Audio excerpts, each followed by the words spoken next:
Hello दोस्तों, स्वागत है आपका हमारे यूट्यूब चैनल जीके क्लासेज में। दोस्तों, आज हम वैदिक काल के कुछ प्रश्नों को हल करेंगे। तो आइए शुरू करते हैं। नंबर 1, वैदिक काल में गाय को अधन्या कहा गया, अर्थात जो पशु मारने योग्य न हो। नंबर 2, प्राग ऐतिहासिक काल उस काल को कहा गया है जब मानव के पास लिखित संसाधन उपलब्ध नहीं था।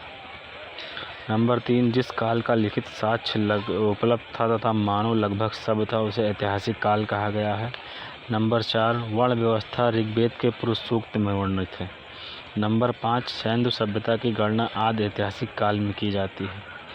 नंबर 6, हड़प्पा संस्कृति से पूर्व भारतीय इतिहास की गणना प्राग ऐतिहासिक काल में की जाती है। नंबर 7, ऋग्वेद में सर्वप्रथम वर्ण व्यवस्था का उल्लेख मिलता है। 8वें नंबर पर है, भारत में प्राचीनतम लिखित साक्ष्य अशोक के स्तंभ से प्राप्त हुआ है। नंबर 9, प्राग ऐतिहासिक काल का इतिहास पुरातात्विक साक्ष्यों पर आधारित है। नंबर 10, आदि ऐतिहासिक काल लिखते समय इतिहासकारों को साहित्यिक एवं पुरातात्विक साक्ष्यों पर आधारित है। नंबर 11वां, सबसे प्राचीन अभिलेख मध्य एशिया के बोगासकोई से प्राप्त हुआ है। नंबर 12वें पे है, भारत में सबसे प्राचीन अभिलेख अशोक के अभिलेखों में उसे देवताओं का प्रियदर्शी राजा कहा गया। हाथी गुफा अभिलेख में खारवेल के शासन का वर्णन है, जिसके राजा खारवेल थे। जूनागढ़ गिरनार अभिलेख में रुद्रदमन की विजय एवं व्यक्तित्व का वर्णन है। 16वें नंबर पर है, नासिक अभिलेख में गौतमी श्री बाल श्री का वर्णन है। 17वें नंबर पर है, प्रयाग स्तंभ में समुद्रगुप्त के विजयों और नीतियों का वर्णन है, जिसके शासक समुद्रगुप्त थे। ग्वालियर अभिलेख में गुर्जर प्रतिहार शासकों का वर्णन है। 19वें नंबर पर है दोस्तों, मंदसौर अभिलेख में सैनिक उपलब्धियों का वर्णन। ऐहोल अभिलेख में हर्ष और पुलकेशिन द्वितीय के बीच युद्ध का वर्णन है। दोस्तों, ये प्रश्न जो है बहुत ही इम्पॉर्टेंट है, इसको जो है विशेष ध्यान दीजिएगा। इस प्रश्न पे आगे देखते हैं। जावा का प्रसिद्ध स्मारक बोरोबुदुर 9वीं शताब्दी में बौद्ध धर्म में महायान बौद्ध धर्म के अति लोकप्रिय होने का वर्णन है। 22वें नंबर पर हड़प्पा काल में मुद्रा धातु की जगह मुहर एवं मनकों का प्रचलन था, जिससे हड़प्पा काल में व्यापार प्रणाली संचालित होती थी। 23वें नंबर पर है, संस्कृत में लिखा गया प्रथम अभिलेख शक शासक रुद्रदमन जूनागढ़ गिरनार से संबंधित है। फहियान की भारत यात्रा गुप्त वंश के शासनकाल में हुई थी। संध्याकर नंदी के रामचरित में बंगाल के शासक रामपाल का वर्णन है। सीयू की यात्रा वृत्तांत का वर्णन ह्वेनसांग द्वारा रचित है। अलबरूनी को अबू रिहान कहा जाता है। पुष्यमित्र शुंग ने अश्वमेध यज्ञ किए थे, इसकी जानकारी महाभारत से मिलती है। ब्राह्मण साहित्य में सबसे प्राचीन वेद है। ब्राह्मण साहित्य में सबसे प्राचीन वेद है। ऋग्वेद में 10 मंडल 1028 सूक्त एवं 10,580 ऋचाएँ हैं। 31वें नंबर पर है, उत्तर वैदिक कालीन भारत के पारिवारिक, सामाजिक तथा राजनीतिक जीवन के विषय में जानकारी अथर्ववेद में मिलता है। गायन विद्या का सर्वश्रेष्ठ उदाहरण सामवेद है। काठक, कपिष्ठक, मैत्रायणी, तैत्तिरीय, वाजनसेयी ये सब यजुर्वेद की शाखाएं हैं। ऐत्रेय ब्राह्मण ऋग्वेद का अंग है। बौद्ध ग्रंथ त्रिपिटक की रचना महात्मा बुद्ध के निर्वाण प्राप्त करने के बाद हुई। श्रुतिभंग परिवार खंडका विनय पिटक के भाग। खुद्दक निकाय का संबंध श्रुत पिटक से है। मनुस्मृति शुंग काल का मानक ग्रंथ है। नारद स्मृति गुप्त युग के विषय में महत्वपूर्ण जानकारी प्रदान करता है। 40वें नंबर पर है, बौद्ध दृष्टिकोण से बुद्ध सम्राटों का वर्णन आर्य मंजुश्री मूलकल्प सूत्र में किया गया है। 16 महाजनपदों का वर्णन अगुंतर निकाय व भगवती सूत्र दोनों में किया गया है। अचरांग सूत्र में जैन भिक्षुओं के आचार नियमों का उल्लेख किया गया है। भद्रबाहु चरित्र में चंद्रगुप्त मौर्य के राज्यकाल का वर्णन। 44वें नंबर पर है, गोत्र शब्द का सर्वप्रथम प्रयोग ऋग्वेद में हुआ। पेतवत्तु ग्रंथ में भूतों की कहानियों का वर्णन है। गार्गी संहिता में यवन आक्रमण का प्रथम उल्लेख मिलता है। युद्ध का इतिहास पुस्तक हिस्ट्री ऑफ वार के लेखक एरिस्टोबुलस हैं। 48वें नंबर पर हिस्टोरिका के लेखक हेरोडोटस हैं। और 49वें नंबर पर है पंच ब्राह्मण सामवेद के ब्राह्मण हैं। 50वें नंबर पर है प्राकृतिक इतिहास के लेखक प्लिनी हैं। ये दोस्तों एक बार आइए फटाफट फिर से देख लेते हैं शुरुआत से।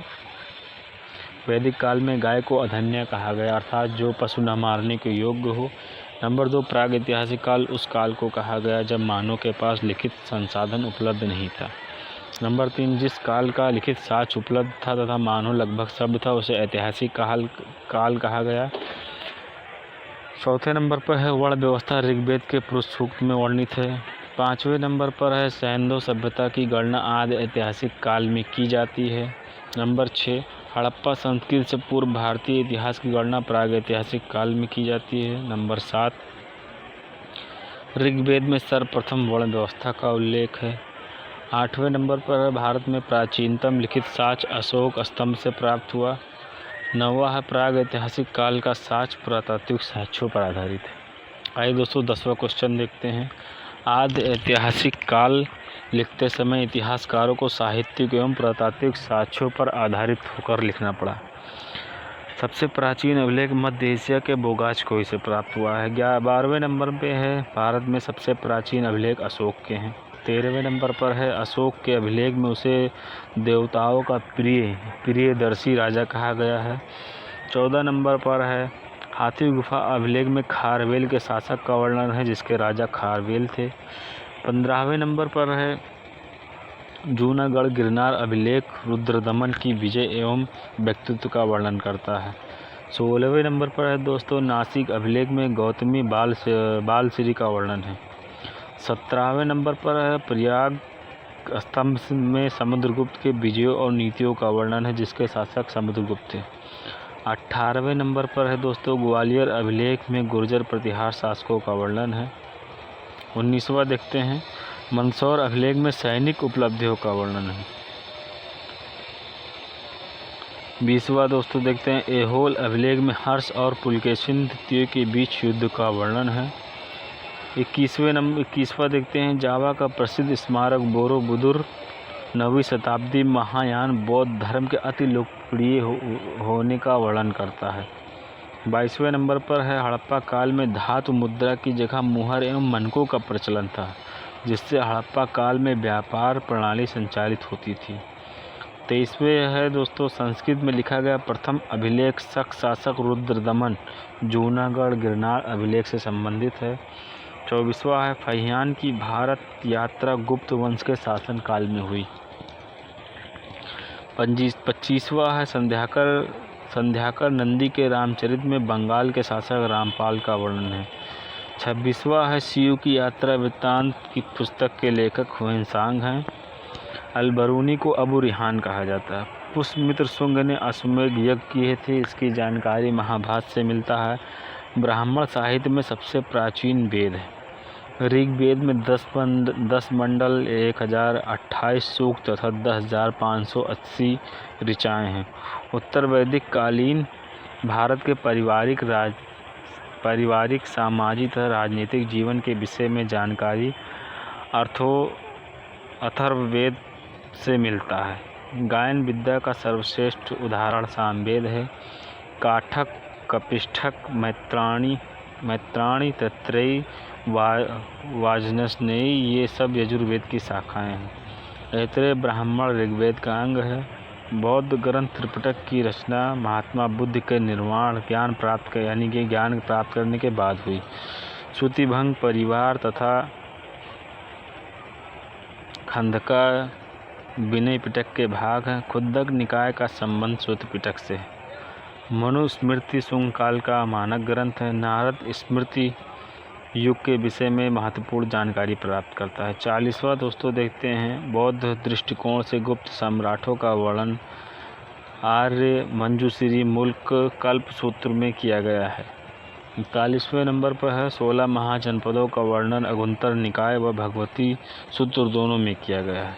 42वें नंबर पर है दोस्तों आचरांक सूत्र में जैन भिक्षुओं के आचार नियमों का उल्लेख किया गया है। माफ़ करिएगा, 42वें नंबर पर है आचरांक सूत्र में जैन भिक्षुओं के आचार नियमों का उल्लेख।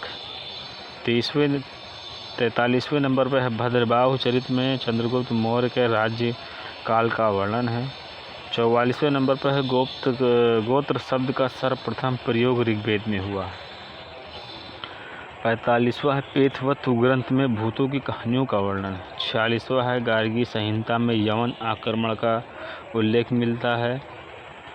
प्राचीन युद्ध का इतिहास हिस्ट्री ऑफ वार के लेखक एरिस्टोबुलस हैं।